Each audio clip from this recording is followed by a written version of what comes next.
আসসালামু আলাইকুম সবাইকে অনেক অনেক ভালোবাসা and welcome back to my another blog. আজকের ব্লগে এই যে দেখছেন বসন্ত ঋতু চলে এসেছে, বসন্ত বাতাস এত ভালো লাগছে। সকালটা আমার বারান্দার এই ফুলগুলো ছবি তুলে নিচ্ছি, ভিডিও করে নিলাম আপনাদের মাঝে শেয়ার করার জন্য। তারপর এই তো হাজব্যান্ড ওয়াইফ দুজন রেডি হয়ে চলে যাচ্ছে। আমার হাজব্যান্ডের জন্য দোয়া করবেন, ওর শরীরটা একটু খারাপ যাচ্ছে, ওর পায়ে প্রচণ্ড ব্যথা।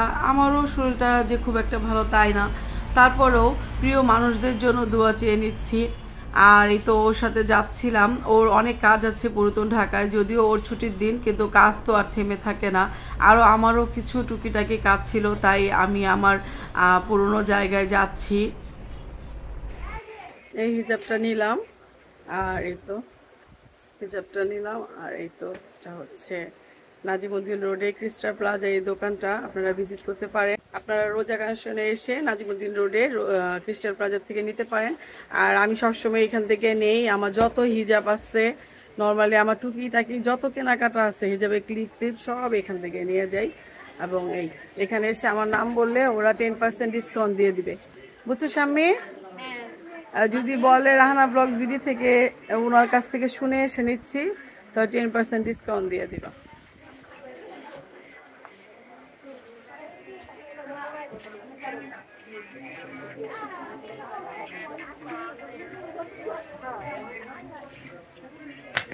হাঁটাচলা কম করতে বলে তো।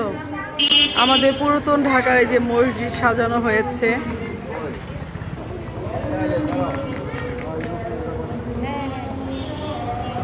আমাদেরকে ডাকছে মহল্লাবাসীদের প্রথম দিন। আচ্ছা, আল্লাহ হাফেজ।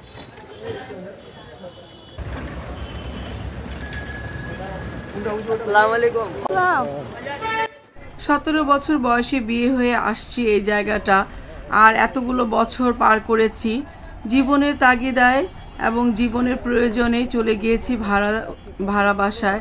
আর যেহেতু সবসময় খোলামেলা জায়গায় থেকে বড় হয়েছি এবং জীবনটা কাটিয়েছি, তাই ছোট জায়গাতে থাকা আমার পক্ষে সম্ভব না। যদিও আমার নিজের জায়গা থেকে অনেক দূর, তারপরেও অনেক খোলামেলা, যতক্ষণ থাকি ভালোই লাগে, সময় কেটে যায়, কিন্তু মন তো পড়ে থাকে আমার নিজের বাড়িতে। তো প্রতি বছরই আমি এখানে আসি, আমার বাড়িটা পরিষ্কার পরিচ্ছন্ন করি। তবে এবার আর করা হয়নি, যেহেতু আমি অসুস্থ, তাই একটু ঘুরে যাব, আমার বাসাটা আমি দেখে যাব কি অবস্থায় আছে, কেমন আছে আমার প্রাণের প্রিয় মানুষগুলো। সকাল থেকে এসেছিলাম, ওখানে বসেছিলাম, সবাই একে একে এসে আমার সাথে দেখা করে গিয়েছে, অনেক ভালো লেগেছে। তো যাই হোক, মানুষ আমাকে ভালোবাসে, আমার কাছে আসে, আমাকে দেখতে চায়, এটাই জীবনের সবচাইতে বড় পাওয়া।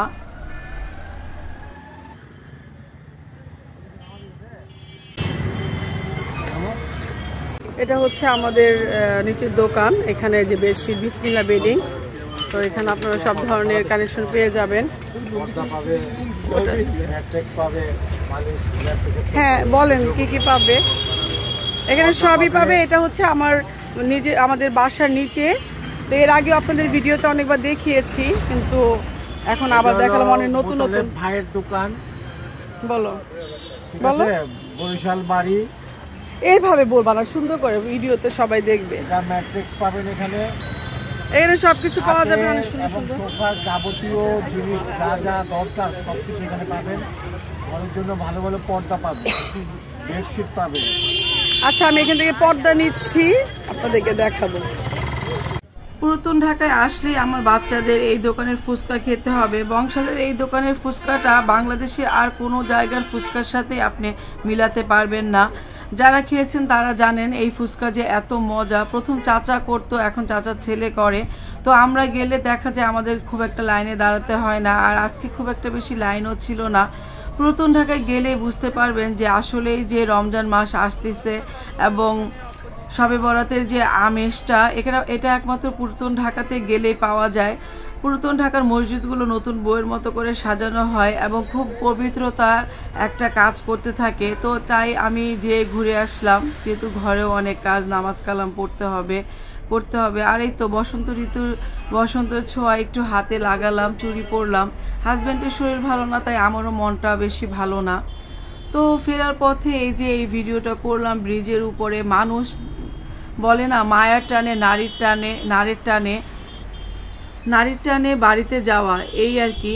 তো সব মানুষ যেন ঢাকা ছেড়ে বা গ্রামে ছুটছে, আর আমি ভিডিও করে নিচ্ছিলাম। এত জ্যাম জট ছিল, তাও গিয়েছিলাম ওখানে। নিজের বাড়িতেও গিয়েছিলাম, কিন্তু তেমন কাউকে পাইনি, তাই ভিডিও আর করলাম না। সবার সাথে দেখা করলাম, মনটা ভীষণ খারাপ লাগলো। মনে হচ্ছে পুরো বাড়ি যেন আমার জন্য কান্না করছে।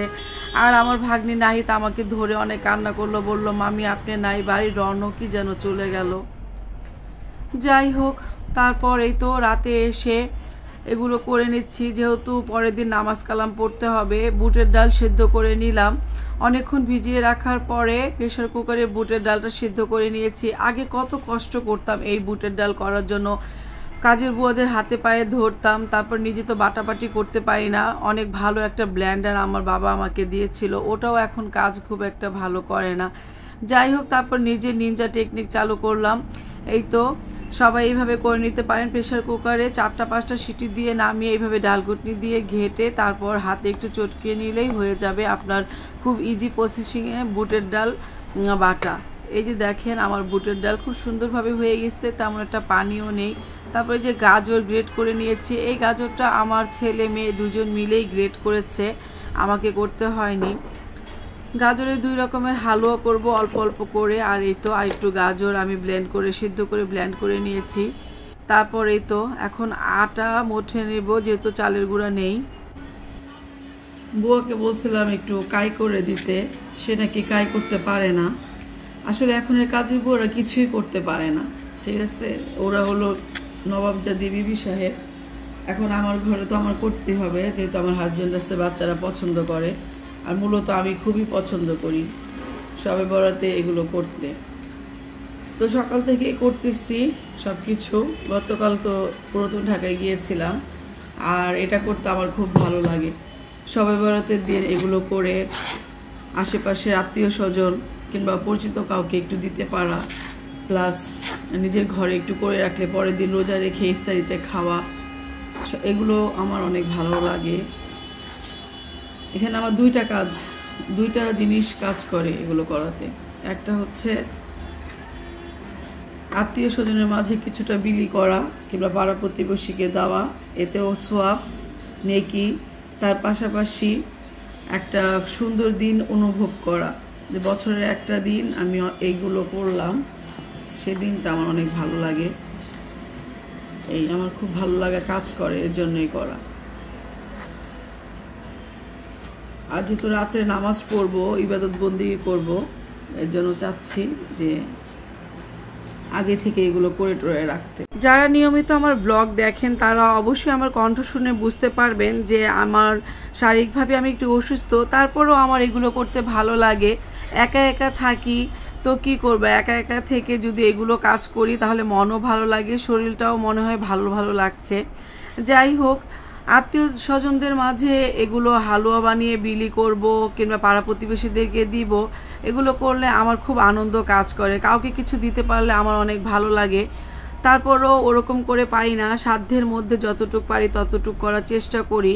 আসলে কাউকে কিছু করে খাওয়ালে যে আনন্দটা পাওয়া যায় কিংবা তাদের যে মন থেকে দোয়াটা, এইটাই আমার কাজে লাগবে। এটাই আমার আসলে মূল উদ্দেশ্য, যে কারোর জন্য কিছু করতে পারলে নিজের ভালো লাগা এবং কারোর কাছ থেকে যদি একটু দোয়া পাই তাহলে অনেকেই ভালো লাগে। এত ড্রাই হয়ে গেল কেন? যেহেতু ফার্স্ট টাইম এভাবে করেছি তো ডালটা একটুখানি হার্ড হয়ে গেছে, কিছু করার নেই, এইভাবে নেড়ে নেড়ে এগুলোকে করে নিতে হবে। যাই হোক, আমি হালুয়া বানাচ্ছি আর আপনাদের সাথে গল্প করছি, ভালোই লাগছে। এই যে দেখছেন খুব নেড়ে চেড়ে আমার হালুয়াটা কমপ্লিট করতে হবে। বুটের ডালের হালুয়াটা সবাই পছন্দ করে, আমার বাচ্চারাও, তাই একটু বেশি করে করে নিচ্ছি। হালুয়া বানাচ্ছি আর মনে পড়ে যাচ্ছে বাবার কথা।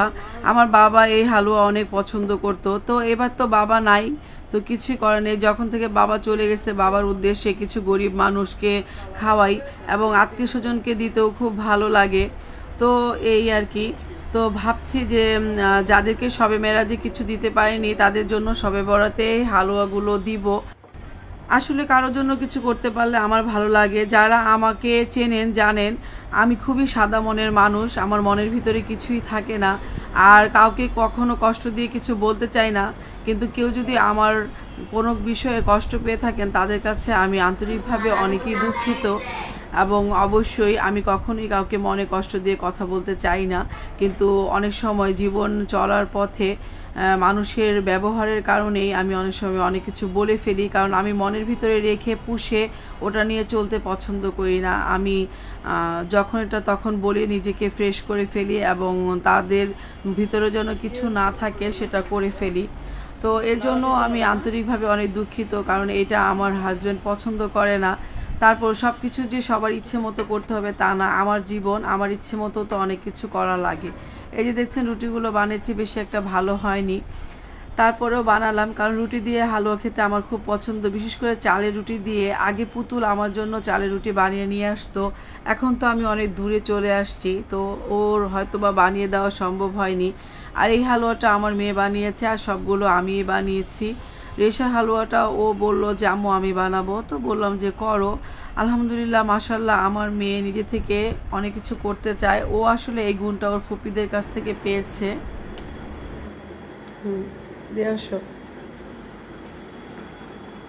দাঁড়াও। বাচ্চাদের আবদার, পরের দিন বাসায় থাকবে ছেলে হাজব্যান্ড, ওদের জন্য সমোসা বানালাম। সমোসা তাদের খুবই পছন্দ। আর এদিক থেকে আমার খুবই প্রিয় মানুষ একজন, এই যে কামরুন, আমার বাসায় চলে আসলো। পরের দিন আমাকে মেহেদি লাগিয়ে দিবে। ও অনেক ব্যস্ত থাকে ওর দোকানে। আগের দিন গিয়েছিলাম, সেদিন ওর সাথে তেমন একটা কথা বলতে পারিনি। অনেকক্ষণ ওর দোকানে বসেছিলাম। সব প্রিয় মানুষরা এসে আমার সাথে দেখা করে গিয়েছিল, দোয়া দিয়ে গিয়েছিল, ভালোবাসা দিয়ে গিয়েছিল। যাই হোক, সবাইকে অনেক অনেক ভালোবাসা এবং দোয়া, যারা আমার ব্লগটা দেখবেন। লাগাই দিই, ধন্যবাদ, অনেক অনেক ধন্যবাদ। আসছো, আমাকে সময় দিচ্ছ, মেহেন্দি লাগাই দিচ্ছ আমারে। আসলে এবার তো মেহেন্দি লাগানো হয় নাই আমার, সবে বরাত লাগতেছিল না মেহেদির কারণে। আল্লাহ হাফেজ। আল্লাহ হাফেজ। তুমি কি যাচ্ছ, নিতে যাচ্ছ? আমি একা একা উঠবা? আচ্ছা দাদা, আমি আসি।